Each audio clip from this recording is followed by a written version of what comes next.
So good morning, students. This is Payal Katyal from Mount Litra Z School. Today we will start our chapter number 3. Our chapter name is Synthesis of Information, Uses of Computer. Synthesis का मतलब होता है divide करना of information, कि अगर हम कहीं से भी किसी भी इंफॉर्मेशन को कलेक्ट कर रहे हैं, उस इंफॉर्मेशन को हम कौन सी जगह पे उसका यूज कर सकते हैं, हम किस तरह से उस इंफॉर्मेशन को डिवाइड करके रख सकते हैं ताकि हम सही टाइम आने पे उस इंफॉर्मेशन का इस्तेमाल कर सकें। अभी हम चैप्टर का स्टार्टिंग कर रहे हैं। Tejas and Jyoti have collected information about various uses of computer. Tejas और ज्योति ने अलग अलग इंफॉर्मेशन को कलेक्ट किया है, किस चीज के बारे में? यूजेस ऑफ कंप्यूटर के बारे में। They are enthusiastically discussing with मोज। उन्होंने enthusiastically डिस्कसिंग विद मोज, वो मोज के साथ में बिना झिझके बात कर रहे हैं उस चीज के बारे में, यूजेस ऑफ कंप्यूटर के बारे में। तेजस, while gathering info we found that there are many types of computer। तेजस कह रहा है जब हम इंफॉर्मेशन को कलेक्ट कर रहे थे तो हमें ये पता चला हमारे पास में अलग अलग तरह के कंप्यूटर होते हैं। We also find that some applications such as email need internet while others such as paint can be used independently।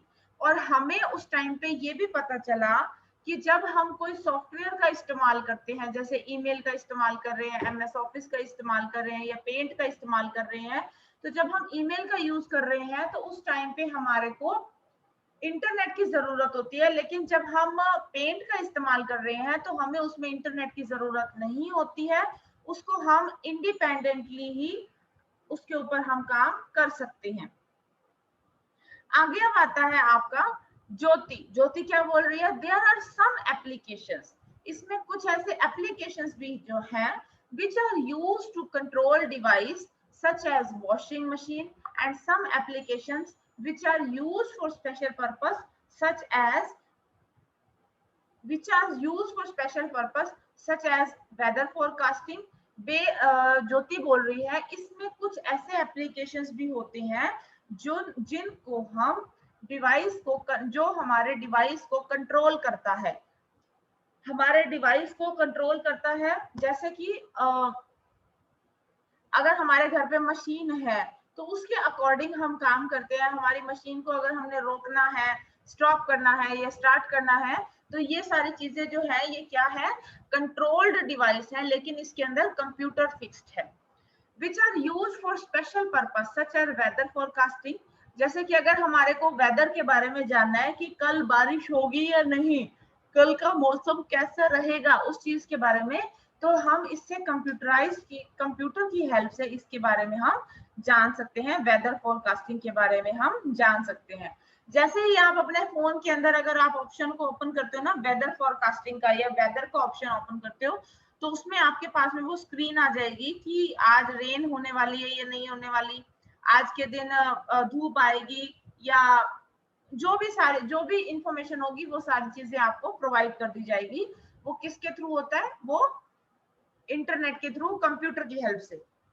Based on this relationship we have drawn a mind map and have come up with the 4 category। इन सभी चीजों को देखते हुए हमने एक mind map को draw किया है जो 4 कैटेगरीज में बटा हुआ है, इन्होंने क्या किया? Uses of computer, how many category of uses of computer, तो उन्होंने लिखा there are 4 category of uses of computer: special purpose application, embedded application, standalone application and internet application। uses of computer, आप यहाँ पे ये भी लिख सकते हो, name the different type of application that used by the computer। तो आप 4 एप्लीकेशंस का नाम दे सकते हो: special purpose application, embedded application, stand alone application and internet application. Next आता है मोज।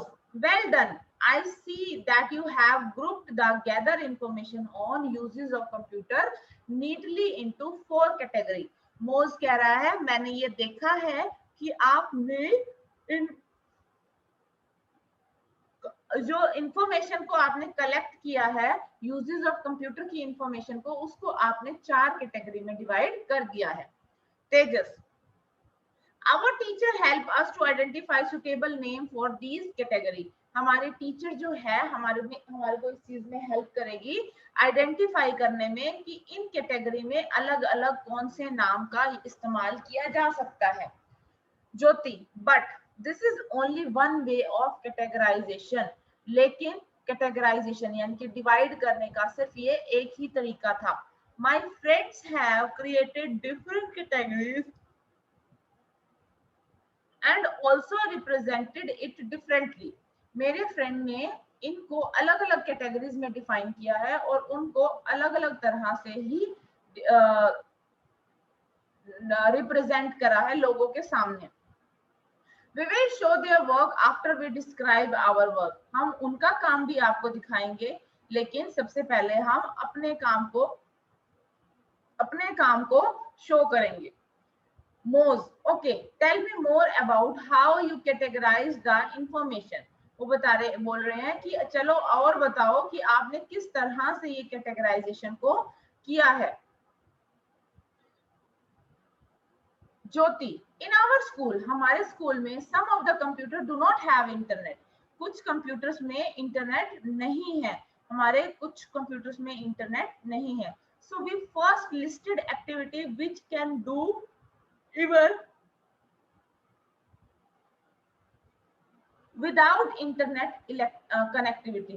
तो हमने सबसे पहले तो कुछ ऐसी चीजों को लिंक किया, लिस्ट किया, उनकी लिस्ट बनाई जिनका हम इस्तेमाल बिना इंटरनेट की हेल्प से कर सकते हैं, जो सी ऐप का इस्तेमाल हम बिना इंटरनेट की हेल्प से कर सकते हैं। तेजस, फॉर एग्जाम्पल, जैसे कि if we have to write text document, अगर हमने कोई टेक्स्ट डॉक्यूमेंट रखना है तो या फिर हमें पेंट करना है, या फिर हमारे को कोई एजुकेशनल गेम्स खेलनी है, तो we do not need any internet, हमारे को इंटरनेट की जरूरत नहीं होती। The means application such as open office, word processor, tux paint and G compromise can be used without an internet connection. जो ये जो ओपन ऑफिस यानी कि एमएस ऑफिस हम यूज कर सकते हैं, टच पेंट का यूज कर सकते हैं, या फिर जो हमारी गेम्स होती हैं उनका इस्तेमाल हम कर सकते हैं without internet connection. Our teacher told us that such application are called stand-alone application। हमारे टीचर ने हमें बताया था कि ये जो एप्लीकेशन होती है इसको हम बोलते हैं stand-alone application, because these application can run on their own independently on a desktop। क्योंकि ये एप्लीकेशन जो है आसानी से चलती है बिना इंटरनेट की हेल्प से, और ये हमारे डेस्कटॉप पे ही होती हैं। तो हमारे जो फर्स्ट कैटेगरी है यूजेस ऑफ कंप्यूटर की, वो है stand alone application. Stand alone application क्या होती है? जब हम अपनी किसी एप्लीकेशन का या किसी सॉफ्टवेयर का यूज करते हैं और जिसमें हम इंटरनेट कनेक्शन का इस्तेमाल नहीं करते, उसको हम बोलते हैं स्टैंड अलोन एप्लीकेशन। नेक्स्ट आता है हमारा, नेक्स्ट पेज पे हमारे हैं ज्योति। ज्योति क्या बोल रही है? Next we group the activity that need internet connection. फिर हम लोगों ने वो एक्टिविटी करी जिसके लिए इंटरनेट कनेक्शन की जरूरत होती है। तो कौन कौन सी चीजें थी उसमें? ईमेल करना, इंटरनेट के ऊपर सर्च करना, ब्राउजिंग करना, इन सब चीजों के लिए हमारे को जरूरत होती है इंटरनेट कनेक्शन की। तो हमारी जो सेकंड कैटेगरी है यूजेस ऑफ कंप्यूटर की, इंटरनेट एप्लीकेशन। तो what is internet application? When we need internet to do the work, that is called the internet application. Next आता है आपका Jyoti. We learn that devices like smartphone, digital camera, robot and some toys have a small computer inside them. हमने ये देखा था कि जो smartphone होते हैं या कोई कैमरा होता है या रोबोट होते हैं, तो या कुछ टॉय जो है उनके अंदर कोई कैमरा कंप्यूटर उनके अंदर फिक्स्ड होता है। Our teacher told us that such applications which are used in other devices are called embedded application. ऐसे कंप्यूटर जो किसी ना किसी चीजों के अंदर यूज किए जाते हैं, ऐसे कंप्यूटर जो किसी डिवाइस के अंदर इस्तेमाल किए जाते हैं, उसको हम बोलते हैं embedded application. A small computer with the application is embedded into the device. कि छोटा कंप्यूटर जो है वो आपके डिवाइस के अंदर अवेलेबल हो, उसको हम बोलेंगे embedded application. Next है Tejas. We also find there are special computer and software that are used to specific purpose. जो हम यूज करते हैं कुछ स्पेसिफिक पर्पस के लिए, कुछ जरूरी कामों के लिए, कुछ इंपॉर्टेंट काम के लिए, like defence, space and medical test. जैसे कि हम लोग स्पेस में जब हमारा जैसे प्लेन जाता है चांद या सितारों के बारे में या ग्रहों के बारे में जानकारी लेने के लिए, या हमारे मेडिकल टेस्ट होते हैं, तो उनके लिए हम जो एप्लीकेशन का यूज करते हैं, जो कंप्यूटर की फैसिलिटी का इस्तेमाल किया जाता है, वो होती है स्पेशल पर्पस एप्लीकेशन.